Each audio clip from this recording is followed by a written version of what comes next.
बिस्मिल्लाहिर्रहमानिर्रहीम। अस्सलाम वालेकुम। एंड्रॉयड एप्लीकेशन डेवलपमेंट ट्यूटोरियल की एक नई वीडियो में आपको खुशामदीद कहते हैं। रिस्पेक्टेड स्टूडेंट्स, आज हम पढ़ेंगे रिलेशनल ऑपरेटर्स। उसके साथ साथ हम इफ स्टेटमेंट भी पढ़ेंगे। रिलेशनल ऑपरेटर्स का मतलब है वो ऑपरेटर्स जिसमें हम दो वेरिएबल्स या वेरिएबल कांस्टेंट या कांस्टेंट्स को आपस में रिलेट करते हैं, यानी उनकी इक्वलिटी को चेक करते हैं, उनको कंपेयर करते हैं, आपस में मुवाजना करते हैं। जैसे कि हमारे पास पहला ऑपरेटर है इक्वल साइन के लिए हम जो है इक्वलिटी के लिए हम डबल इक्वल साइन को यूज़ करते हैं, चूँकि सिंगल इक्वल साइन असाइनमेंट के लिए यूज़ होता है। जैसे हमने यहाँ पे वेरिएबल में डिफ़ाइन कर दिया x = 27, तो इसलिए इक्वलिटी के लिए हम डबल इक्वल साइन को यूज़ करेंगे। जैसे एग्जांपल में हमने लिखा है 5 = 6, ये कंडीशन फॉल्स है क्योंकि 5 x के बराबर नहीं है। इस तरह नॉट इक्वल के लिए साइन ऑफ एक्सक्लेमेशन और फिर इक्वल साइन, नॉट इक्वल जैसे 5 ≠ 6, ये कंडीशन ट्रू है क्योंकि 5 ≠ 6। इस तरह ग्रेटर और लेस देन के लिए ग्रेटर देन साइन और लेस देन साइन यूज़ होता है। जैसे 5 > 6 तो ये रिटर्न करेगा फॉल्स, या 5 < 6 तो ये रिटर्न करेगा ट्रू। कंडीशन ट्रू है क्योंकि 5 6 से लेस है। इसी तरह ग्रेटर देन और इक्वल टू, उसके लिए ग्रेटर देन साइन फिर उसके बाद इक्वल साइन, या लेस देन साइन फिर उसके बाद इक्वल साइन। जैसे 6 > 5, कंडीशन ट्रू है क्योंकि 6 जो है वो 5 से इक्वल तो नहीं है लेकिन ग्रेटर है। इसी तरह 6 < 5, अब 6 5 से न लेस है न उसके इक्वल है, तो ये रिटर्न करेगा फॉल्स। अब हम एग्जांपल अपने इंटेलिजे में जाके चेक करते हैं। तो इंटेलिजे में आते हैं और यहाँ पे हम एक वेरिएबल को डिफ़ाइन करते हैं। पहले हमने एक प्रोजेक्ट बना दिया है रिलेशनल ऑपरेटर के नाम से, उसमें हमने एक मेन मेथड को डिफ़ाइन कर दिया है। अब उसमें हम एक वेरिएबल को डिक्लेयर कर देते हैं इंट। वेरिएबल का नेम हमने लिख लिया है एज = सपोज 15।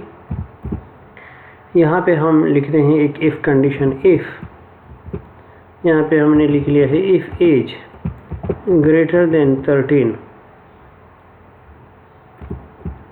तो स्क्वायर ब्रैकेट्स में हम कर्ली ब्रैकेट्स में स्क्वायर ब्रैकेट में हम कंडीशन लिखते हैं, और फिर कंडीशन अगर ट्रू है तो उसके फ़ौरन बाद हम कर्ली ब्रैकेट्स के अंदर अपने स्टेटमेंट्स लिखेंगे जिनको हमने एग्जीक्यूट करवाना है। तो हम यहाँ पे स्टेटमेंट लिखते हैं system.out.println।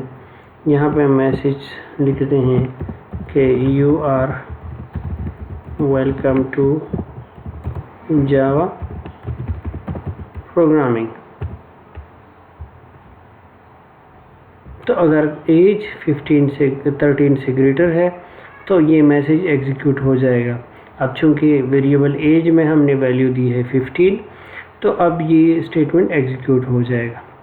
हम इसको रन करते हैं तो देखते हैं हमारे पास आउटपुट इसका क्या आता है। तो इसका आउटपुट हमारे पास आया है कि you are welcome to Java programming, चूँकि वेरिएबल एज की वैल्यू 13 से ग्रेटर है। हम चाहते हैं कि अगर ये कंडीशन फॉल्स हो, यानी एज की वैल्यू 13 से ग्रेटर ना हो बल्कि 13 हो या 13 से कम हो, तो ये जो कर्ली ब्रैकेट्स है जिसमें कंडीशन के फ़ौरन बाद हमने स्टेटमेंट्स लिखे हैं, ये देन की बॉडी है। इसके बाद एक और बॉडी हम लिखते हैं, वो उसको कहते हैं एल्स। एल्स के बाद एक और डबल कर्ली ब्रैकेट्स हम लगाते हैं, वो एल्स की बॉडी है। यानी जब कंडीशन ट्रू होगा तो ये इन कर्ली ब्रैकेट्स में जो स्टेटमेंट्स होंगे, एक या दो या जितने भी हैं, वो सब के सब एग्जीक्यूट होंगे।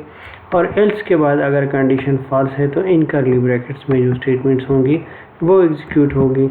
यहाँ पे हमने लिख लिया system.out.println, और यहाँ पे हमने मैसेज लिख लिया है कि you are not allowed here suppose. अब एज की वैल्यू 15 है तो मैसेज आया था you are welcome to Java program. Suppose variable age में हम वैल्यू दे देते हैं 13 या 13 से कम कोई वैल्यू दे देते हैं। तो अब हम रन करते हैं तो अब देखते हैं कि हमारे पास आउटपुट क्या आता है। अब हमारे पास आउटपुट आया है कि you are not allowed here, क्योंकि ए हमने कंडीशन में दिया था if age equal greater than 13। अगर हम यहाँ लिखते हैं greater than or equal to, greater के बाद हमने इक्वल साइन लगा दिया।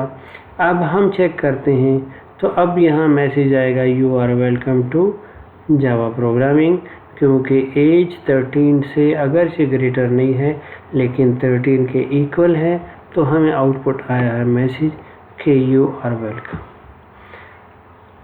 अब इसके अलावा जितने ऑपरेटर्स हैं आप खुद इनकी प्रैक्टिस करें, लेकिन यहाँ पर एक बात सोचने की है कि आप शायद सोच रहे हो कि यहाँ पे हमने एज इज इक्वल टू 13 एक स्टैटिक वैल्यू दे दी है कि एज इज इक्वल टू 13 और फिर उसके बाद हम ये मैसेज कंडीशन हमने दे दिया है मैसेज।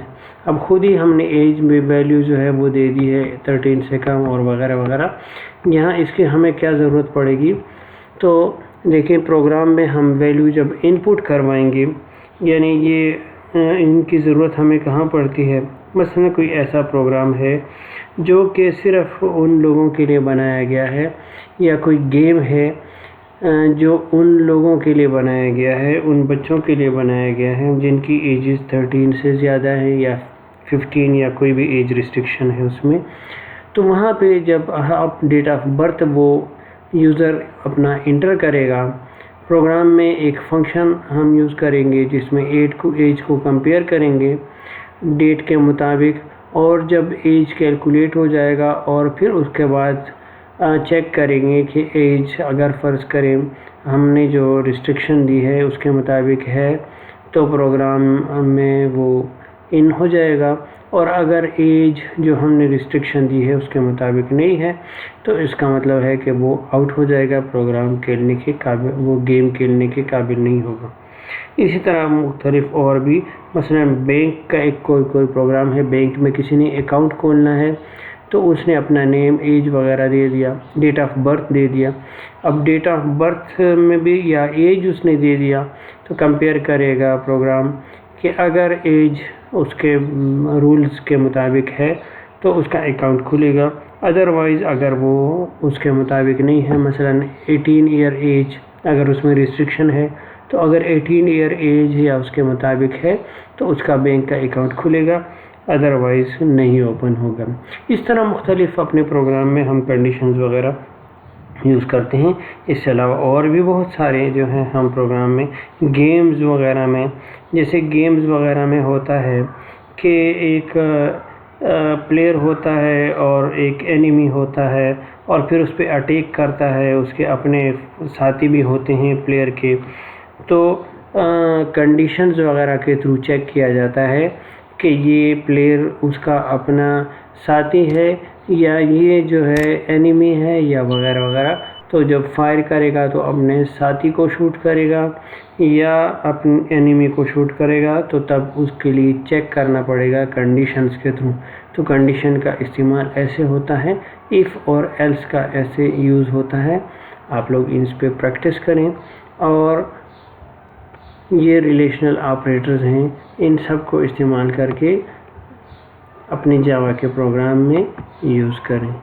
शुक्रिया।